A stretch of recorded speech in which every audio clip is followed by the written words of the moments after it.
বঙ্গবন্ধুকে একটা চিঠি লিখেছি। চিঠিটা এরকম, খোলা চিঠি, বঙ্গবন্ধুকে খোলা চিঠি। বঙ্গবন্ধু, স্বাধীনতার 50 বছর হতে চলছে, কিন্তু আমাদের ভাগ্যের কোনো পরিবর্তন হয় নাই। নেতা তো আগের মতোই নীতিহীন আছে, রিলিফের মাল এখনও লুট হয়। চুরি প্রমাণিত হলেও স্বীকার করতে চায় না, বুক ফুলিয়ে চলে। চরিত্রহীন নেতা এখনও চরিত্রের সার্টিফিকেট দেয়, নেতা এখনও বিদেশে টাকা পাচার করে, এখনও নেতাদের ভবিষ্যৎ বিদেশে, এখনও আমাদের টাকায় নেতাদের চিকিৎসা হয় বিদেশে, এখনও নেতা ক্ষমতার চেয়ারে বসলে আর নামতে চায় না। স্বার্থলোভী নেতারা এখন আর ভোটের উৎসব করে না, ভোট চুরি করে। আগের মতো সংসদ আগের মতো সংসদে এখনও নেতারা ঘুমায়। এখনও মুক্তিযুদ্ধের কদর কম, যে মুক্তিযুদ্ধ নিয়ে বই লেখে তার সম্মান বেশি। এখনও পুলিশ জনগণের বন্ধু হতে পারেনি। এখনও সমাজের রন্ধ্রে রন্ধ্রে আগের মতোই দুর্নীতি হয়।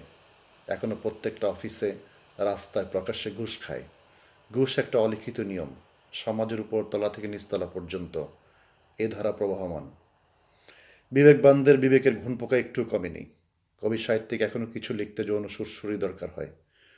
এখনও উকিল মুক্তারদের টাকা দিয়ে কেনা যায়। বিচারক এখনও ক্ষমতার গোলামি করে। এখনও মুখ দেখে আইন প্রয়োগ হয়। আমলাতান্ত্রিক জটিলতা আগের মতো এখন আরও প্রখর।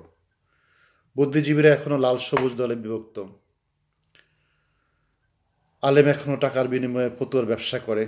এখনও সাংবাদিকের নৈতিক চরিত্র বদলায়নি। এখনও বিবেকের কলম বিক্রি হয় টাকার কাছে। বুদ্ধিজীবীরাও এখনও দুর্নীতির সুবিধা ভোগ করে। মধ্যস্বত্বভোগীদের পকেটে কৃষকরা এখনও চাষাবাদ করে। জেলে এখনও বেঁচে আছে, কিন্তু দাদন থেকে বেরোতে পারেনি।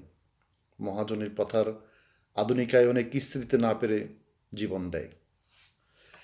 এখনও বেদের সম্প্রদায় নাগরিক সুবিধা থেকে বঞ্চিত। ভাসমান নৌকাই তাদের রাজ্য। দোকানদার ভেজালে উৎসব এখনও প্রতিনিয়তই করে।